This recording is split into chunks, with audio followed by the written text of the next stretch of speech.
What is up, guys? It's the Sound Alchemist, and I'm here with Gershwan. And today we won't be pinching anybody yet, unless they ask us to, because it's another enticing episode of For the Greater WAAAGH.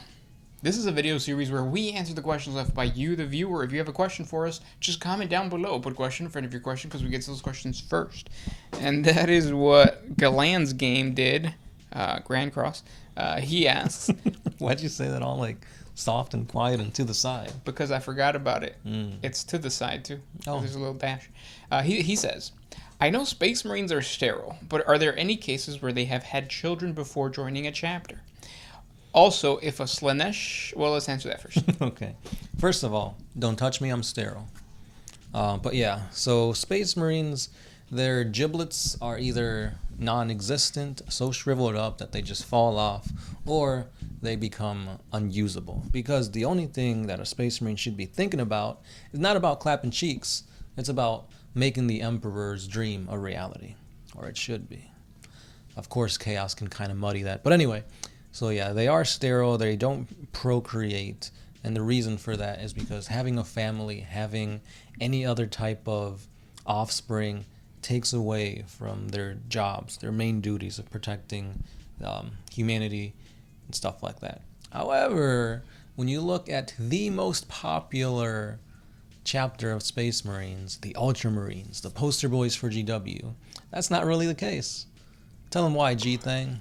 There is a specific chapter that what they do is they have entire family lines where it is a thing of honor to have your child become a Space Marine. And that Space Marine, before he becomes like a neophyte and all that kind of stuff, most of them, they're young, so they have children.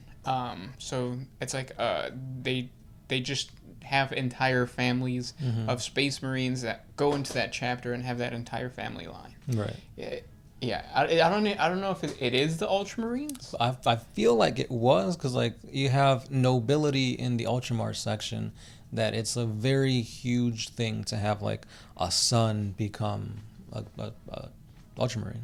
Yeah, that, and then also another. I think the Salamanders do the same thing. Where like either the Salamanders or it's a successor chapter to the Salamanders. They have ties to those clans, and those are children sometimes. Right. Just the Fenris, the Fenrisian tribesmen, they get taken up to become a Sky Warrior. Yeah, so same thing there. You should check out our 40 facts on, I forget what it's called. I think it's like Space Marine, can Space Marines have children, or Space Marine love, or something like that. I'll link it at the top of this video.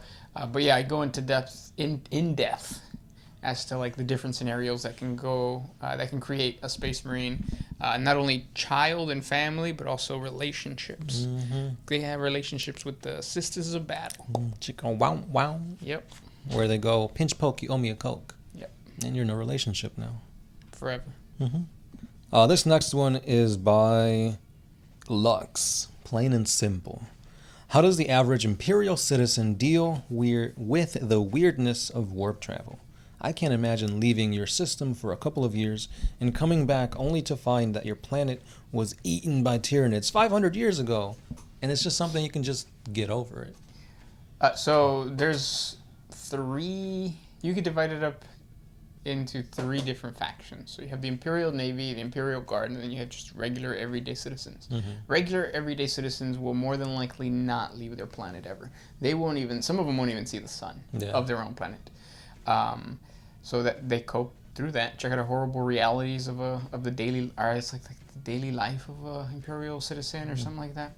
But yeah, and then you have the individuals that are part of the Navy. The way they cope with it is, I mean, they get paid by the Imperium to be, what are they called? Armsmen, I think? Or shipments, I think? They're not conscripts, right? No, I don't think they're conscripts. But yeah, they live on their ship for a while, and it's kind of like going off, working in Alaska and then coming back home and stuff like that. They deal with the warp and they deal with all that kind of stuff. I mean, they have Geller fields. They know the risk. Things happen. And then the other one is the Imperial Guard. The Imperial Guard, once the regiment leaves the planet, They're not coming back. no, those guardsmen are going to die. Mm-hmm. The best example of that is the Tanith, the Tanith First and Only, or something Gaunt's Ghosts. Gaunt's Ghosts. Yeah, that's a really good series that like showcases an Imperial Guard regiment where they don't all just die right away. So if you want to dive into that, I suggest that book.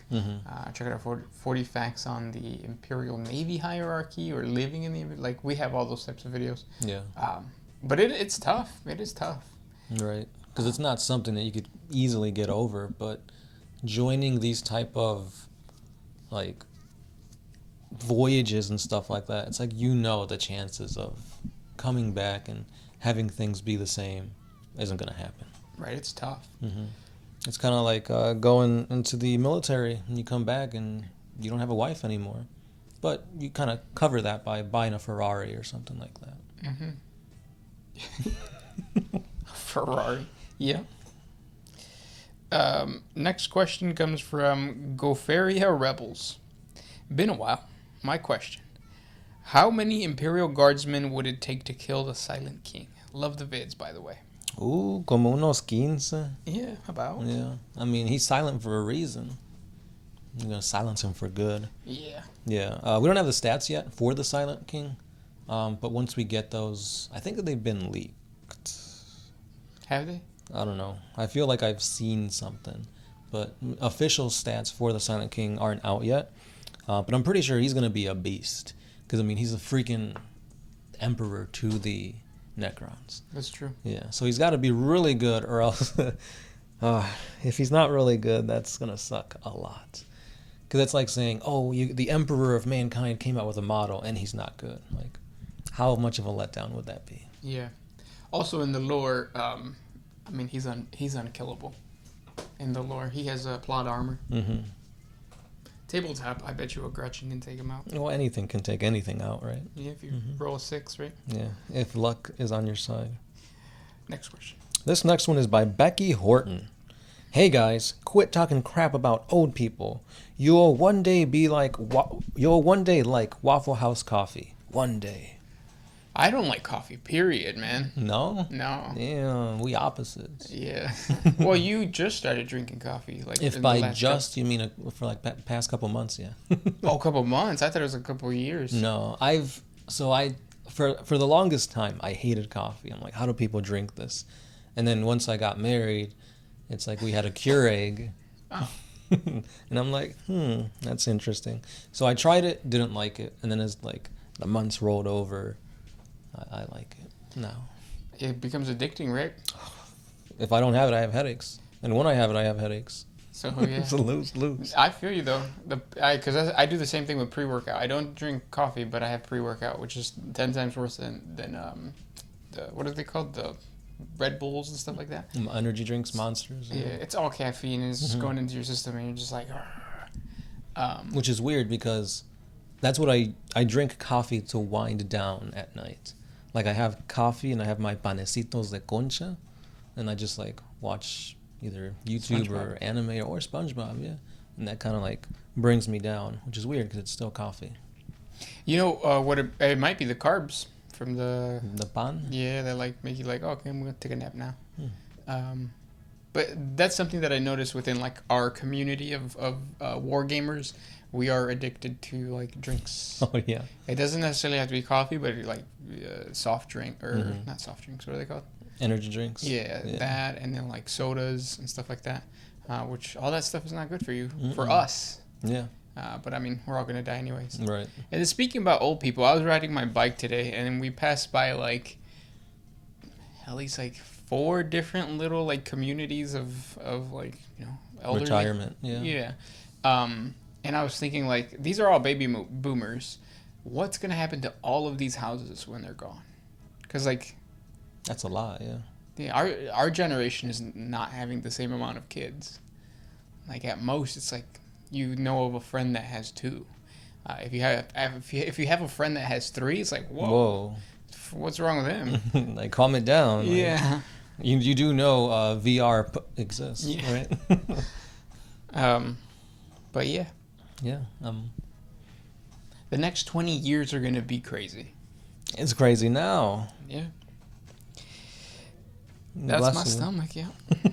Next question. This one is by Andrew Crosstick. Did Dante give into the Black Rage when fighting the big bad Tyranids during the devastation of Val?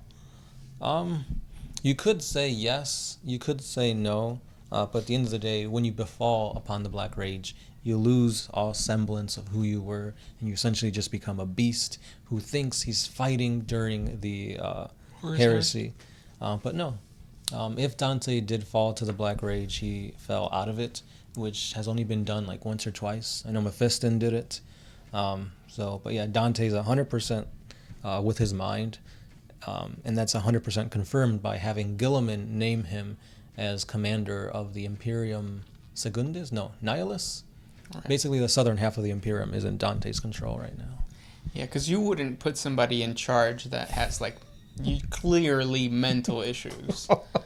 America has shown that. Yeah, of course. And it's going, like, it's 2020, man. The next 20 years are going to be crazy. It's crazy now. I just want my panecito and my cafe. Let's move somewhere. Yeah. This question comes from Douglas Rosa. Is there a Tao Chaos Cult or a Tao Gene Stealer cult? There is a Tao Gene Stealer cult. I forget what the cult's name is, but I think it's in the Codex. And then Tao Chaos Cult. No. Yeah, Chaos doesn't really bother with them because they barely register in the warp.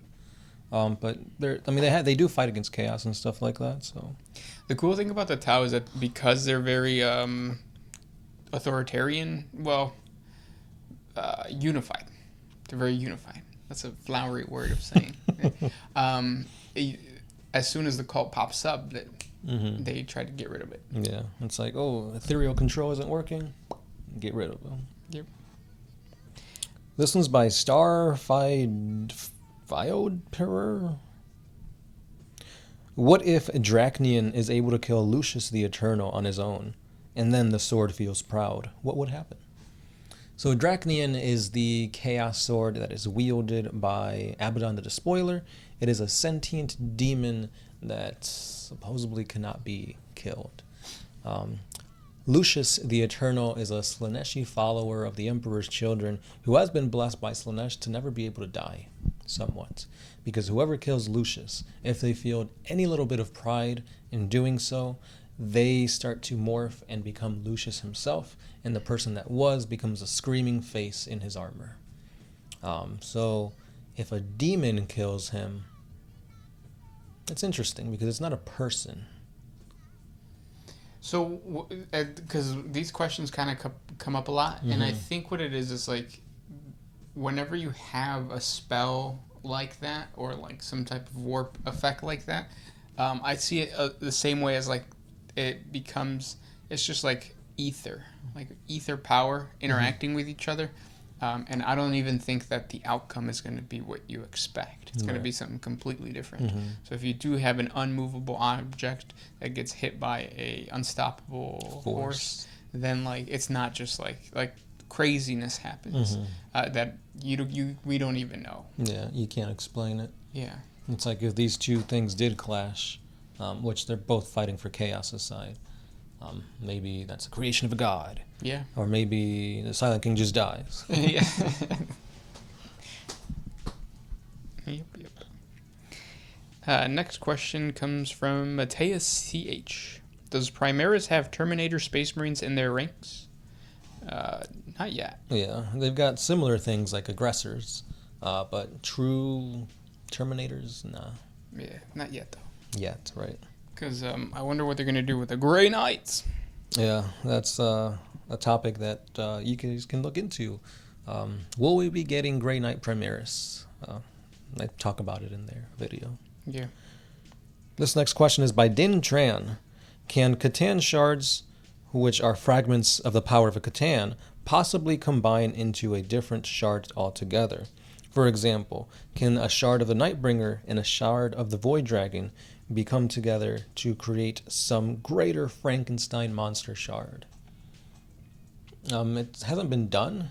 I've seen no inklings of this in the lore, but that's a cool concept though. Run with it. Yeah. I don't know how you would create like special stats because I don't know what how they would mesh well. Right. Because the abilities might be different. Maybe you can just use the rule set for a Transcendent Catan, but instead of rolling randomly on the table, just pick and choose the abilities. Yeah. It's a cool concept, though. This question comes from Christopher Miller. Who do you think would win in a 1v1 fight into the death? The Emperor of Mankind or God King Sigmar? The Emperor of Mankind at his peak. Yeah. Because, isn't Sigmar just like a really strong... Well, the Emperor's a really strong dude. I think he's a god. I think Sigmar's a god. So you're saying a regular person can beat a god? Yeah, because the Emperor has a gun. That's true. What's a god to a king? That's what's a god to a non-believer? Which says a lot. It does. Kanye 2020. Please don't. Well, I don't think technically he can. Why? Because, like, don't you have to be, like, campaigning for a certain amount of time and have, like, paperwork filed out?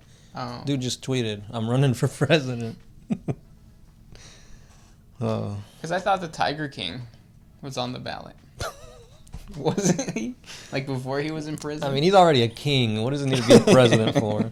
But again, what's a god to an unbeliever, right?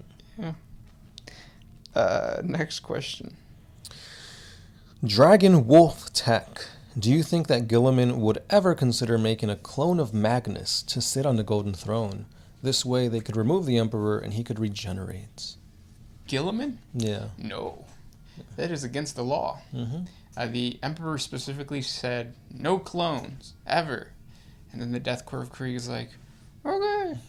And then obviously they do vat-grown babies, which are basically just clones. Yeah.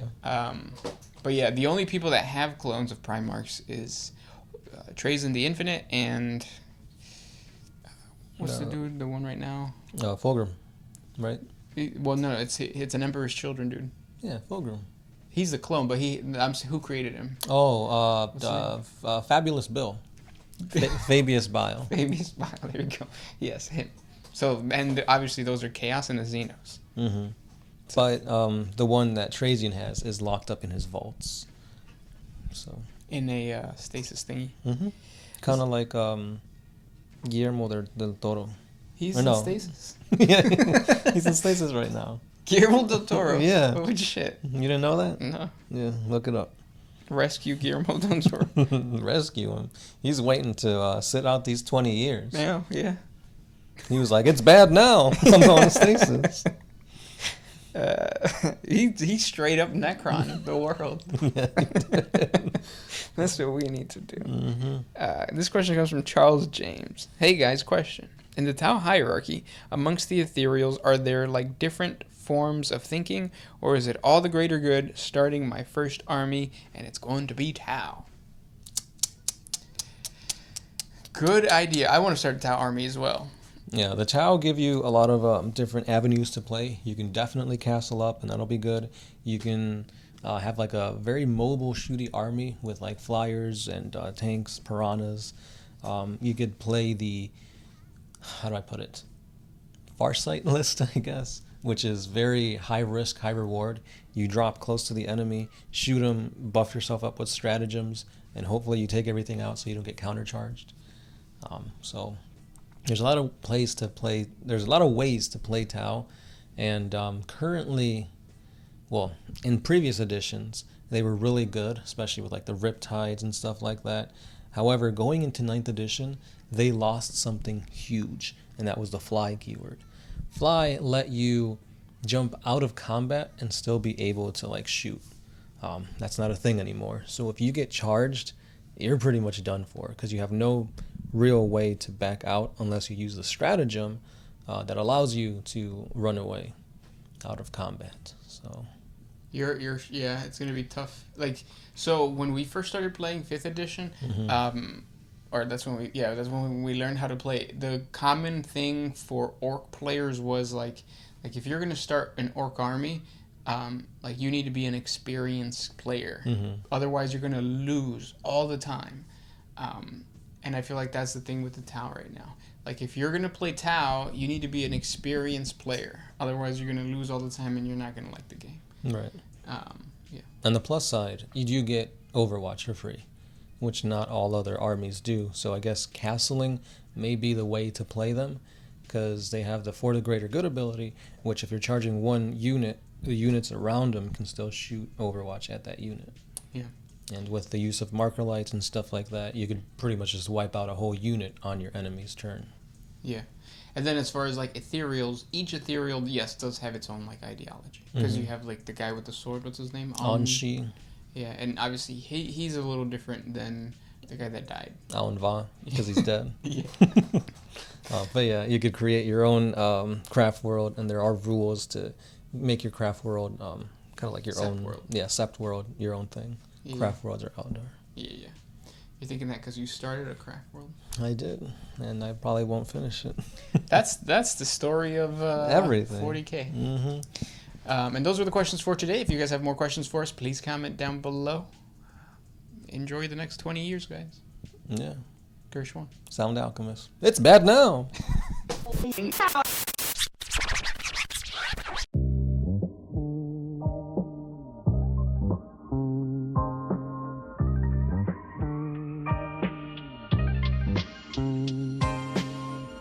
Oh, I did the